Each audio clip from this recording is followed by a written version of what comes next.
मेरे प्यारे देशवासियों,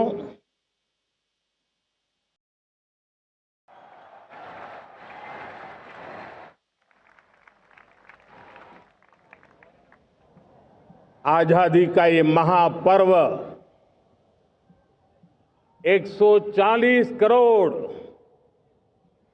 संकल्पों का पर्व है। आजादी का ये पर्व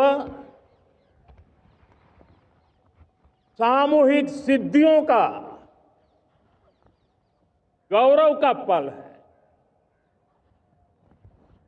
हर हृदय उमंग से भरा हुआ है। देश एकता की भावना को निरंतर मजबूती दे रहा है। 140 करोड़ देशवासी आज तिरंगे के रंग में रंगे हैं। हर घर तिरंगा, भारत के हर कोने से, चाहे रेगिस्तान हो या हिमालय की चोटियां, समंदर के तट हो या घनी आबादी वाले क्षेत्र, हर तरफ से एक ही गुंज है, एक ही जयकारा है। हमारी प्राण से भी प्यारी मातृभूमि का जयगान है।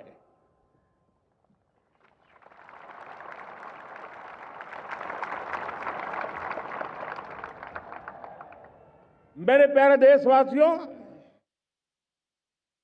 सन 47 में अनंत संभावनाओं के साथ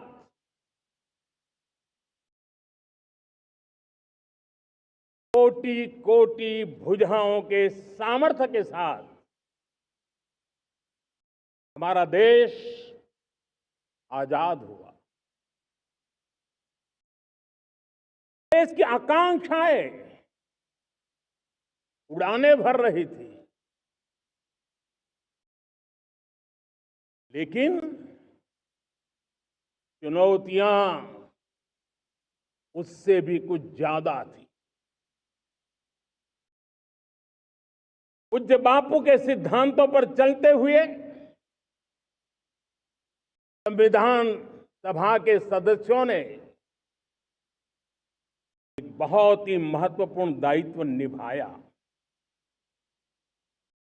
भारत का संविधान गत 75 वर्ष से एक प्रकाश स्तंभ बन करके हमें मार्ग दिखाता रहा है। भारत के संविधान निर्माता अनेक विद महापुरुष डॉक्टर राजेंद्र प्रसाद,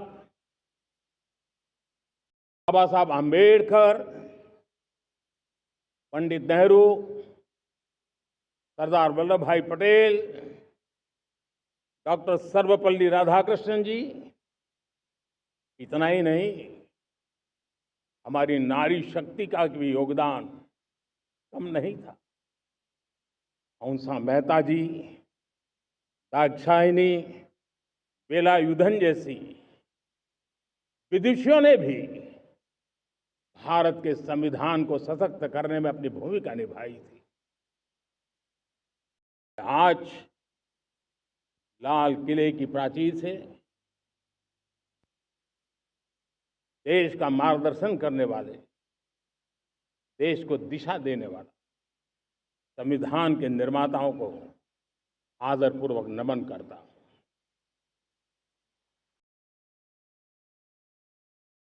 मेरे प्यारे देशवासियों, हम आज डॉक्टर श्यामा प्रसाद मुखर्जी की 125वीं जयंती भी मना रहे हैं। डॉक्टर श्यामा प्रसाद मुखर्जी भारत के संविधान के लिए बलिदान देने वाले देश के पहले महापुरुष थे। संविधान के लिए बलिदान, धारा 370 की दीवार गिराकर एक देश एक संविधान के मंत्र को जब हमने साकार किया तो हमने डॉक्टर श्यामा प्रसाद मुखर्जी को सच्ची श्रद्धांजलि दी। लाल किले पर आज कई विशेष महानुभाव उपस्थित हैं। दूर सुदूर गांव के पंचायतों के सदस्य हैं, ड्रोन दीदी के प्रतिनिधि हैं, लखपति दीदी की प्रतिनिधि हैं, खेल जगत से जुड़े लोग हैं, राष्ट्र जीवन में कुछ न कुछ देने वाले यहां महानुभाव उपस्थित हैं। एक प्रकार से यहां मेरी आंखों के सामने मैं लघु भारत के दर्शन कर रहा हूं और टेक्नोलॉजी के माध्यम से विशाल भारत के साथ भी आज लाल किला जुड़ा हुआ है। मैं आजादी के इस महापर्व पर देशवासियों का, विश्व भर में फैलाए हुए भारत प्रेमियों का, हमारे मित्रों का हृदय से बहुत बहुत अभिनंदन करता हूं। साथियों, प्रकृति हम सब की परीक्षा ले रही है। पिछले कुछ दिनों में प्राकृतिक आपदाएं, भूस्खलन, बादलों का फटना, न जाने कितनी कितनी आपदाएं हम झेल रहे हैं। पीड़ितों के साथ हमारी संवेदना है। राज्य सरकारें और केंद्र सरकार मिलकर के बचाव के काम, राहत के काम, पुनर्वसन के काम में पूरी शक्ति से जुटे हुए हैं। साथियों, आज 15 अगस्त का एक विशेष महत्व भी मैं देख रहा। मुझे बहुत गर्व हो रहा है। आज मुझे लाल किले की प्राचीर से ऑपरेशन सिंदूर के वीर जाबाजों को सैल्यूट करने का अवसर मिला है।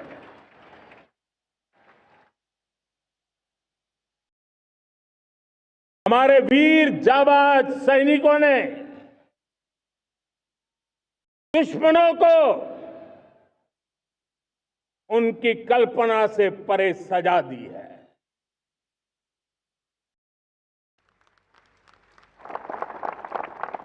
और इस अपील को पहलगाम में सीमा पार से आतंकियों ने आकर के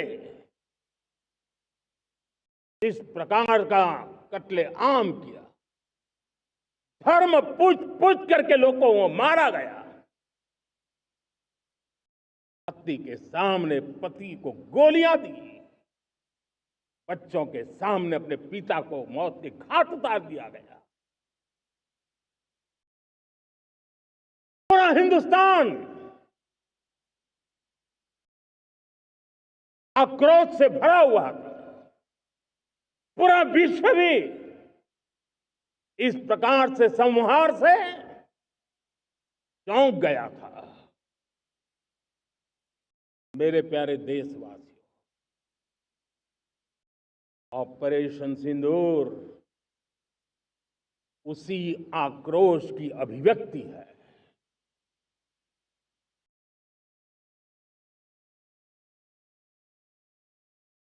22 तारीख के बाद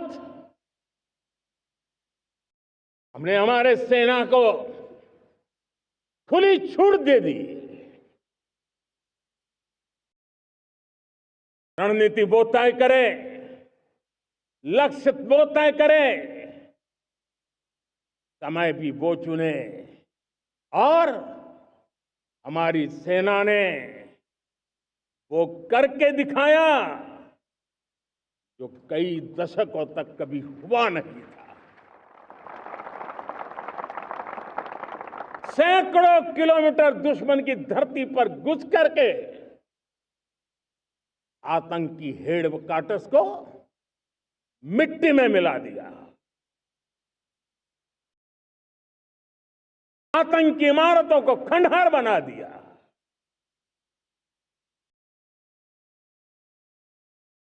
पाकिस्तान की नींद अभी भी उड़ी हुई है।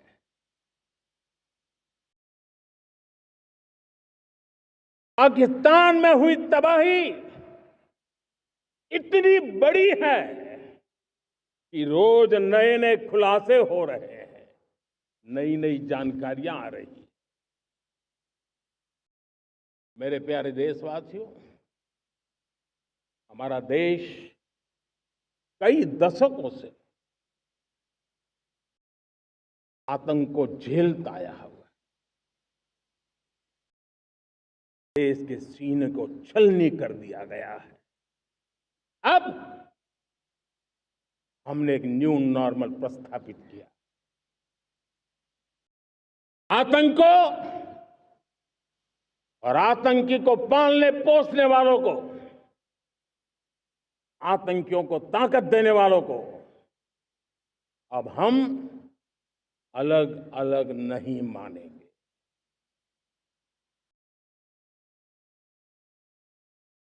वो मानवता के समान दुश्मन है, उनके बीच कोई फर्क नहीं है।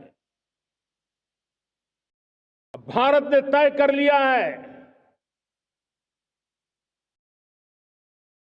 कि न्यूक्लियर की धमकियों को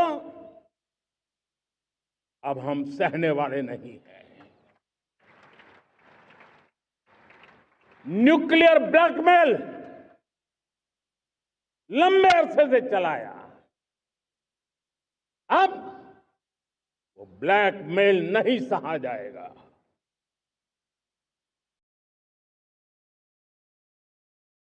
आगे भी अगर दुश्मनों ने ये कोशिश जारी रखी, हमारी सेना तय करेगी, सेना की शर्तों पर, सेना जो समय निर्धारित करे उस समय पर, सेना जो तौर तरीके तय करे उस तौर तरीके से, सेना जो लक्ष्य तय करे उस लक्ष्य को अब हम अमल में ला करके रहने वाले हैं। हम मुंह तोड़ जवाब देंगे। मेरे प्यारे देशवासियों, भारत ने तय कर लिया है, खून और पानी एक साथ नहीं बहेंगे।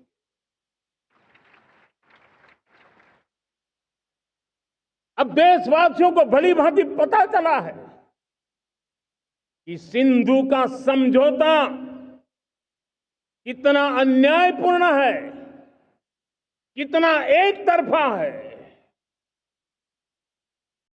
भारत से निकलती नदियों का पानी दुश्मनों के खेत को सींच रहा है और मेरे देश के किसान, मेरे देश की धरती पानी के बिना प्यासी है।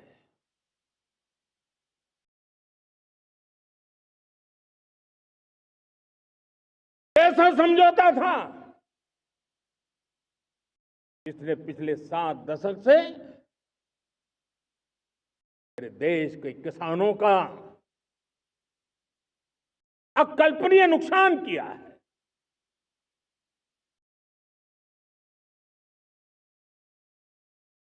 तो हिंदुस्तान के हक का जो पानी है उस पर अधिकार सिर्फ और सिर्फ हिंदुस्तान का है, हिंदुस्तान के किसानों का है। भारत कतई सिंधु समझौते को, उस स्वरूप को दशकों तक सहा है, उस स्वरूप को आगे नहीं सहा जाएगा। किसान हित में, राष्ट्र हित में ये समझौता हमें मंजूर नहीं है। मेरे प्यारे देशवासियों,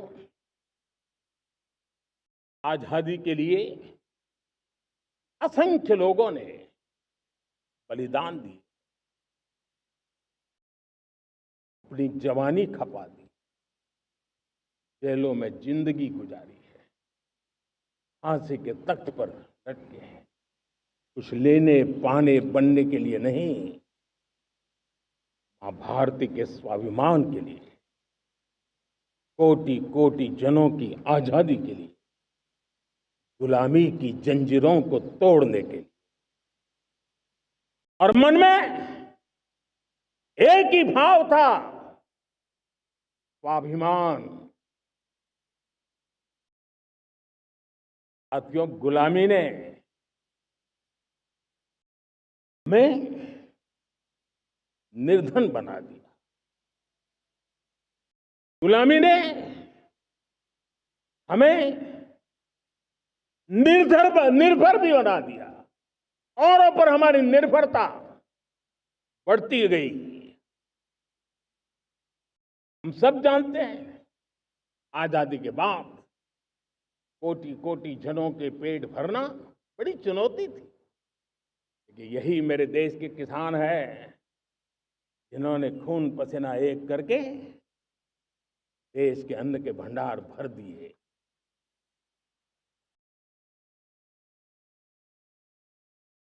अनाज के संबंध में देश को आत्मनिर्भर बना दिया। एक राष्ट्र के लिए आत्मसम्मान की सबसे बड़ी कसौटी आज भी उसकी आत्मनिर्भरता है। और मेरे प्यारे देशवासियों, विकसित भारत का आधार भी है आत्मनिर्भर भारत।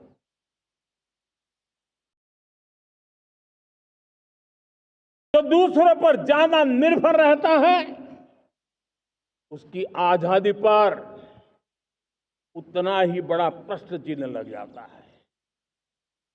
और दुर्भाग्य तो तब बन जाता है जब निर्भरता की आदत लग जाए, पता ही ना चले हम कब आत्मनिर्भरता छोड़ रहे हैं और कब किसी के निर्भर हो जाते हैं। ये आदत खतरे से खाली नहीं है और इसलिए प्रति पल जागरूक रहना पड़ता है आत्मनिर्भर होने के लिए। और मेरे प्यारे देशवासियों, आत्मनिर्भरता का नाता सिर्फ आयात और निर्यात, रुपये, पैसे, पाउंड, डॉलर यहां तक सीमित नहीं है।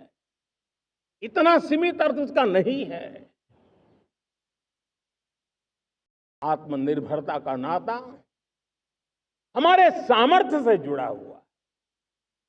और जब आत्मनिर्भरता खत्म होने लगती है तो सामर्थ्य भी निरंतर क्षीण होता जाता है। और इसलिए हमारे सामर्थ्य को बचाए रखने, बनाए रखने और बढ़ाए रखने के लिए आत्मनिर्भर होना बहुत अनिवार्य है। साथियों, हमने ऑपरेशन सिंदूर में देखा है मेड इन इंडिया की कमाल क्या थी। दुश्मन को पता तक न चला कि कौन से शस्त्रास्त्र है, ये कौन सा सामर्थ्य है जो पलक भर में उनको नष्ट कर रहा है। सोचिए, अगर हम आत्मनिर्भर होते न होते तो क्या ऑपरेशन सिंदूर इतनी त्वरित गति से हम कर पाते? पता नहीं कौन सप्लाई देगा नहीं देगा, साजो सामान मिलेगा नहीं मिलेगा, इसी की चिंता बनी रहती।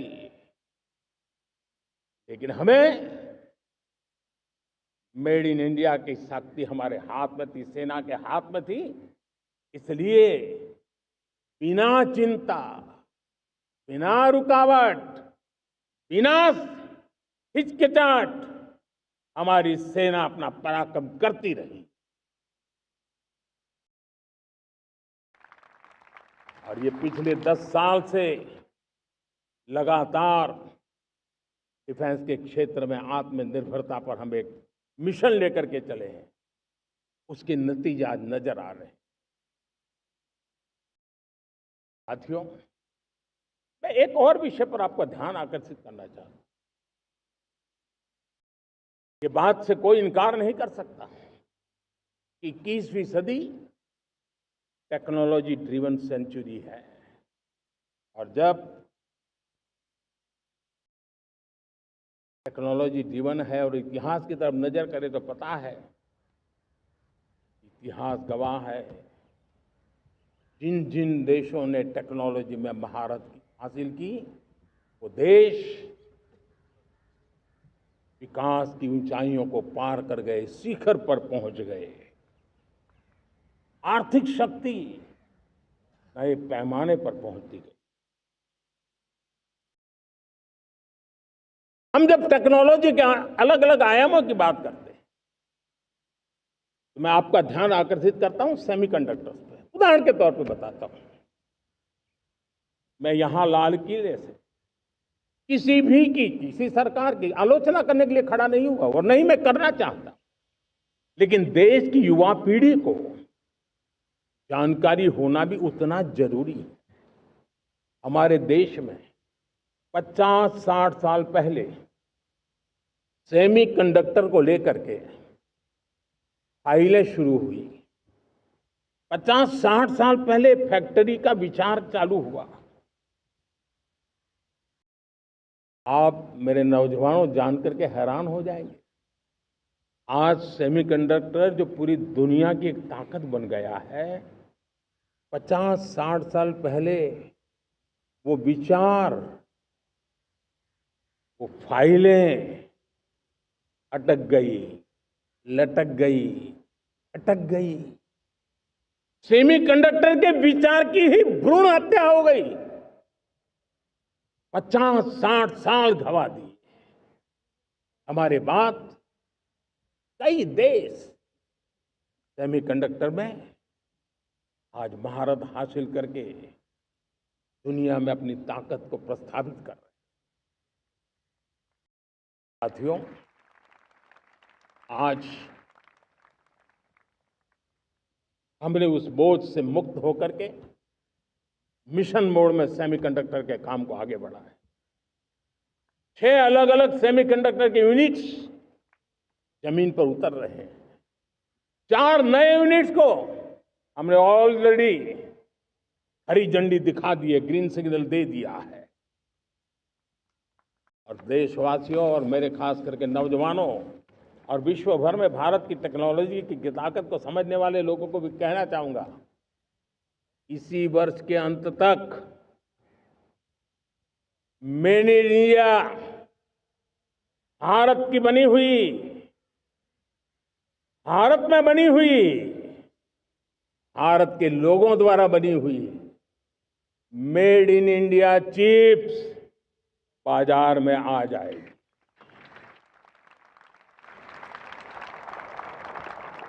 मैं दूसरा उदाहरण देना चाहता हूं। अब ऊर्जा के क्षेत्र में हम सब जानते हैं कि हम एनर्जी के लिए बहुत सारे देशों पर डिपेंडेंट है। पेट्रोल हो, डीजल हो, गैस हो, लाखों करोड़ रुपए हमें खर्च करके लाना पड़ता है। हमें इस संकट से देश को आत्मनिर्भर बनाना, ऊर्जा में आत्मनिर्भर बनाना बहुत जरूरी है। हमने बीड़ा उठाया और आज 11 वर्ष में सोलर एनर्जी 30 गुना बढ़ चुकी है। हम नए नए डैम बना रहे हैं ताकि हाइड्रो का विस्तार हो और हमें क्लीन एनर्जी की उपलब्ध हो। भारत मिशन ग्रीन हाइड्रोजन लेकर के आज हजारों करोड़ रुपए इन्वेस्ट कर रहा है। भविष्य की ऊर्जा को ध्यान में रख करके, ऊर्जा के क्षेत्रों को ध्यान में रख करके भारत न्यूक्लियर एनर्जी पर भी बहुत बड़े इनिशिएटिव ले रहा है। न्यूक्लियर एनर्जी में 10 नए न्यूक्लियर रिएक्टर तेजी से काम कर रहे हैं। 2047 तक, जो कि हमने विकसित भारत का लक्ष्य तय किया है, जब देश की आजादी के 100 साल होंगे, हम परमाणु ऊर्जा क्षमता 10 गुना से भी अधिक बढ़ाने का संकल्प लेकर के आगे बढ़ रहे हैं। मेरे प्यारे देशवासियों, रिफॉर्म एक निरंतर प्रक्रिया है। समयानुकूल परिस्थिति के अनुसार रिफॉर्म करते जाना होता है। हम न्यूक्लियर एनर्जी के क्षेत्र में बहुत बड़े रिफॉर्म लेकर के आए। अब हमने प्राइवेट सेक्टर के लिए भी परमाणु ऊर्जा को उसके द्वार खोल दिए हैं। हम शक्ति को जोड़ना चाहते हैं। मेरे प्यारे देशवासियों, दुनिया जब आज ग्लोबल वार्मिंग को लिए चिंता करती है, तब मैं विश्व को भी बताना चाहता हूं कि भारत ने तय किया था कि हम 2030 तक क्लीन एनर्जी भारत में 50% पहुंचा देंगे। ये लक्ष्य हमारा 2030 तक था। मेरे देशवासियों का सामर्थ्य देखिए, मेरे देशवासियों की संकल्प शक्ति देखिए, मेरे देशवासियों को विकसित भारत बनाने का संकल्प को पूर्ण करने के लिए उनकी दौड़ देखिए। हमने जो लक्ष्य 2030 में तय किया था, वो 50% क्लीन एनर्जी का लक्ष्य 2025 में हमने कर लिया। 5 साल पहले हमने अचीव कर लिया, क्योंकि विश्व के प्रति भी हम उतने ही संवेदनशील हैं, प्रकृति के प्रति भी उतने ही हम जिम्मेवार लोग हैं। मेरे प्यारे देशवासियों, बजट का बहुत बड़ा हिस्सा ये पेट्रोल, डीजल, गैस, इन सब को लाने के लिए खर्च होता था। लाखों करोड़ रुपए चले जाते थे। अगर हम ऊर्जा में डिपेंडेंट न होते, तो वो धन मेरे देश के नौजवानों के भविष्य के लिए काम आता। वो धन मेरे देश के गरीबों को गरीबी के खिलाफ लड़ाई लड़ने में काम आता। वो धन मेरे देश के किसानों के कल्याण में काम आता। वो धन मेरे देश के गांव की परिस्थिति को पलटने के लिए काम आता। लेकिन हमें विदेशों को देना पड़ रहा। अब हम आत्मनिर्भर बनने की दिशा में काम कर रहे हैं। देश को विकसित बनाने के लिए हम अब समुद्र मंथन की तरफ भी जा रहे हैं। हमारे समुद्र के मंथन को आगे बढ़ाते हुए हम समुद्र के भीतर के तेल के भंडार, गैस के भंडार, उसको खोजने की दिशा में एक मिशन मोड में काम करना चाहते हैं। और इसलिए भारत ने national deep water exploration mission शुरू करने जा रहा है। ये ऊर्जा इंडिपेंडेंट बनने के लिए ये हमारी महत्वपूर्ण घोषणा है। मेरे प्यारे देशवासियों, आज पूरा विश्व क्रिटिकल मिनरल को लेकर के बहुत ही सतर्क हो गया है। उसके सामर्थ्य को लोग भली भांति समझने लगे हैं। कल तक जिस तरफ ज्यादा ध्यान नहीं था, वो आज सेंटर स्टेज पे है। हमारे लिए भी क्रिटिकल मिनरल्स में आत्मनिर्भरता बहुत अनिवार्य है। एनर्जी का सेक्टर हो, इंडस्ट्री का सेक्टर हो, रक्षा क्षेत्र हो, टेक्नोलॉजी के हर क्षेत्र हो, आज क्रिटिकल मिनरल्स की टेक्नोलॉजी के अंदर बहुत अहम भूमिका है। और इसलिए नेशनल क्रिटिकल मिशन हमने लॉन्च किया है। 1200 से अधिक स्थानों पर खोज का अभियान चल रहा है और हम क्रिटिकल मिनरल में भी आत्मनिर्भर बनने की दिशा में आगे बढ़ रहे हैं।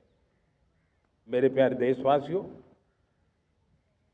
स्पेस सेक्टर का कमाल तो हर देशवासी देख रहा, गर्व से भर जा रहा। और हमारे group captain Shubhanshu Shukla space station से लौट चुके हैं और आने वाले कुछ दिनों में वो भारत भी आ रहे हैं। हम स्पेस में भी अपने दम पर आत्मनिर्भर भारत गगनयान की तैयारी कर रहे हैं। हम अपने बलबूते पर हमारा अपना स्पेस स्टेशन बनाने की दिशा में हम काम कर रहे हैं। और पिछले दिनों स्पेस में जो रिफॉर्म किए गए, मुझे बहुत गर्व हो रहा है। मेरे देश के 300 से ज्यादा स्टार्टअप्स आप सिर्फ और सिर्फ स्पेस सेक्टर में काम कर रहे हैं और उन 300 स्टार्टअप में हजारों नौजवान पूरे सामर्थ्य के साथ जुटे हैं। ये है मेरे देश के नौजवानों की ताकत और ये है हमारे देश के नौजवानों के प्रति विश्वास। मेरे प्यारे देशवासियों, 140 करोड़ भारतवासी 2047 में जब आजादी के 100 साल होंगे, विकसित भारत के संकल्प को परिपूर्ण करने के लिए पूरी ताकत से जुटे हैं। इस संकल्प की पूर्ति के लिए भारत आज हर सेक्टर में आधुनिक इकोसिस्टम तैयार कर रहा है और आधुनिक इकोसिस्टम हर क्षेत्र में हमारे देश को आत्मनिर्भर बनाएगा। आज मेरा लाल किले की प्राचीर से मेरे देश के युवा वैज्ञानिकों को, मेरे टैलेंटेड यूथ को, मेरे इंजीनियर्स को और प्रोफेशनल्स को और सरकार के हर विभागों को भी मेरा आह्वान है, क्या हमारा अपना made in India fighter jets के लिए जेट इंजन हमारा होना चाहिए कि नहीं होना चाहिए?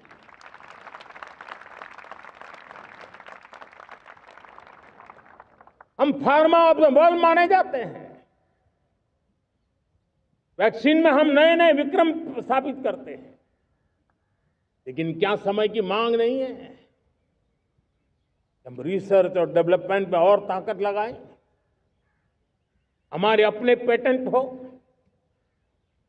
हमारी अपनी बनाई हुई मानव जात के कल्याण की सस्ते से सस्ती और सबसे कारगर नई नई दवाइयों की शोध हो, हर संकट में साइड इफेक्ट के बिना मानव जात के कल्याण में काम आए।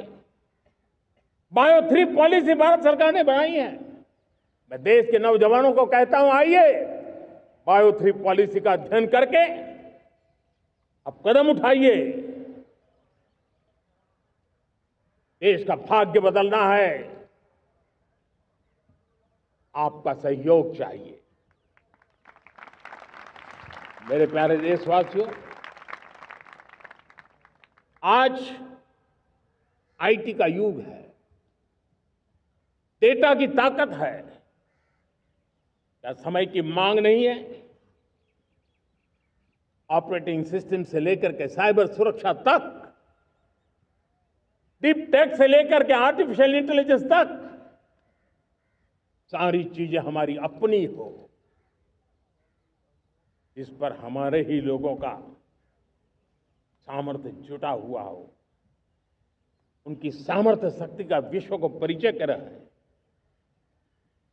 साथियों, आज दुनिया में सोशल मीडिया का हो, बाकी प्लेटफॉर्म का हो, दुनिया के प्लेटफॉर्म पर हम काम कर रहे हैं। दुनिया ने हमने दिखा दिया है, यूपीआई का हमारा प्लेटफॉर्म आज दुनिया को अजोबा कर रहा है। हमारे में सामर्थ्य है। रियल टाइम ट्रांजैक्शन में 50% अकेला भारत यूपीआई के माध्यम से कर रहा है। इसका मतलब की ताकत है। क्रिएटिव वर्ल्ड हो, सोशल मीडिया हो, ये जितने भी प्लेटफॉर्म्स हैं, मेरे देश के नौजवानों में चुनौती करता हूं आपको, आइए हमारे अपने प्लेटफॉर्म क्यों ना हो, हम क्यों दूसरों पर निर्भर रहे, क्यों भारत का धन बाहर जाए। और मुझे आपके सामर्थ्य पर भरोसा है। मेरे प्यारे देशवासी, जैसे ऊर्जा के क्षेत्र में हम डिपेंडेंट हैं, वैसा ही देश का दुर्भाग्य है कि फर्टिलाइजर, उसमें भी हमें दुनिया पर निर्भर रहना पड़ता है। मेरे देश के किसान भी फर्टिलाइजर का सही उपयोग कर करके धरती माता की सेवा कर सकते हैं। अनाप शनाप उपयोग से भी धरती मां को बहुत नुकसान पहुंचा रहे हैं।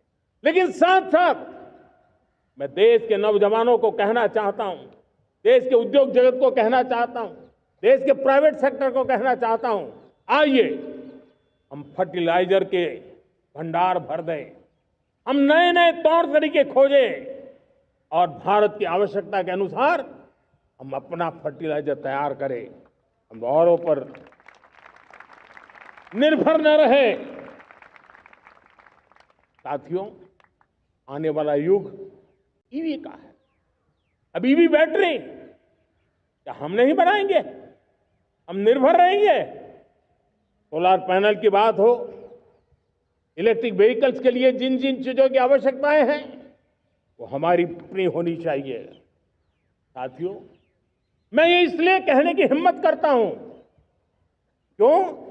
क्योंकि मुझे देश के नौजवानों के सामर्थ्य पर भरोसा है। और भरोसा सिर्फ वो मेरे देश के नौजवान हैं इतने मात्र से नहीं है। कोविड के समय हम बहुत सारी चीजों पर निर्भर थे। तो मेरे देश के नौजवानों को कहा गया कि वैक्सीन हमारी अपनी चाहिए, देश ने करके दिखाया। कोविन प्लेटफॉर्म हमारा अपना होना चाहिए, देश ने करके दिखाया। करोड़ों करोड़ों लोगों की जिंदगी बचाने का काम हमने किया है।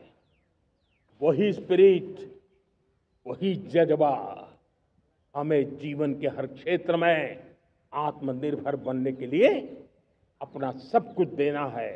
अपना जो बेस्ट है वो हमें दे करके रहना है। साथियों, पिछले 11 साल में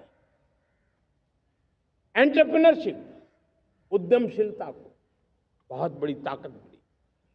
आज लाखों स्टार्टअप्स टियर 2, टियर 3 सिटी में देश की अर्थशक्ति को, देश के इनोवेशन को ताकत दे रहे हैं।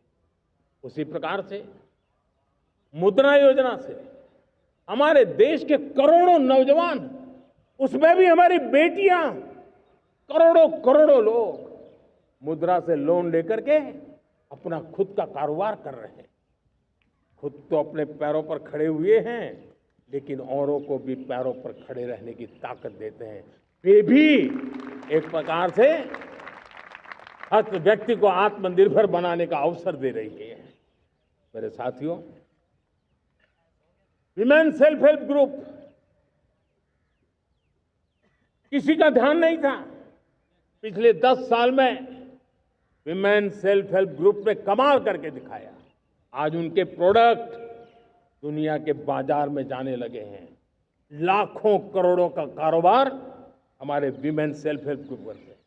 मैंने एक बार मन की बात में खिलौने की बात कही थी। हम करोड़ों करोड़ रुपए के खिलौने विदेश से लाते थे। मैंने ऐसे ही मन की बात में कहा, करे मेरे देश के नौजवानों, ऐसा भी करें इन्हें क्या, किलो भी बाहर जाएंगे। और आज मैं गर्व से कहता हूं कि मेरा देश खिलौने एक्सपोर्ट करने लग गया है। यानी देश के सामर्थ्य को हर प्रकार के अवसर मिले, हर रुकावटों से मुक्ति मिले, उसको सर्वाधिक करने के लिए प्रेरित किया जाए। देश कर सकता है। मैं देश के युवाओं से कहता हूं, आइए आप इनोवेटिव आइडियाज लेकर के, आपके आइडियाज को मरने मत देना दोस्तों। आज का आपका आइडिया हो सकता है आने वाली पीढ़ी का भविष्य बना सकता है। मैं आपके साथ खड़ा हूं, मैं आपके लिए काम करने के लिए तैयार हूं, आपका साथी बन के काम करना तैयार हूं। आप आइए, हिम्मत जुटाइए, इनिशिएटिव लीजिए। जो युवा मैन्युफैक्चरिंग के बारे में सोचते हैं, आइए आगे बढ़िए। सरकार के नियमों में बदलाव करना है, मुझे बताइए। अब देश रुकना नहीं चाहता है। 2047 दूर नहीं है, एक एक पल की कीमत है और हम एक भी पल गंवाना नहीं चाहते दोस्तों।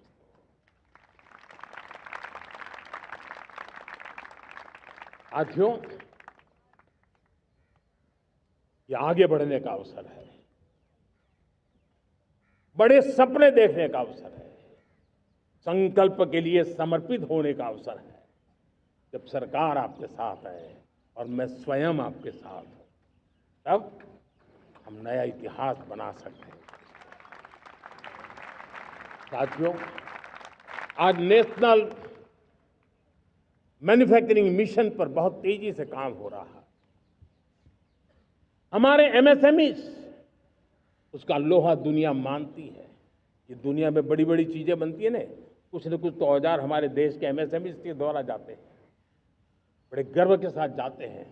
लेकिन हम कॉम्प्रिहेंसिव इंटीग्रेटेड विकास की राह पर जाना चाहते हैं और इसलिए उनकी शक्ति बढ़े।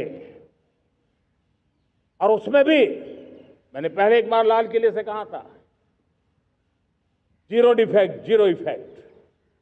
आज कहना चाहता हूं कि हमें विश्व बाजार में अपने सामर्थ्य का लोहा मनवाना है, तो हमें क्वालिटी में निरंतर नई ऊंचाइयों को पार करना।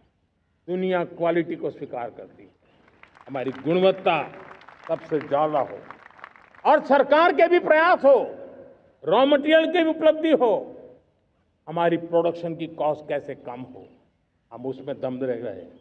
और साथियों, हम सभी जो उत्पादन के क्षेत्र में लगे हैं, उन सबका मंत्र होना चाहिए, दाम कम लेकिन दम ज्यादा।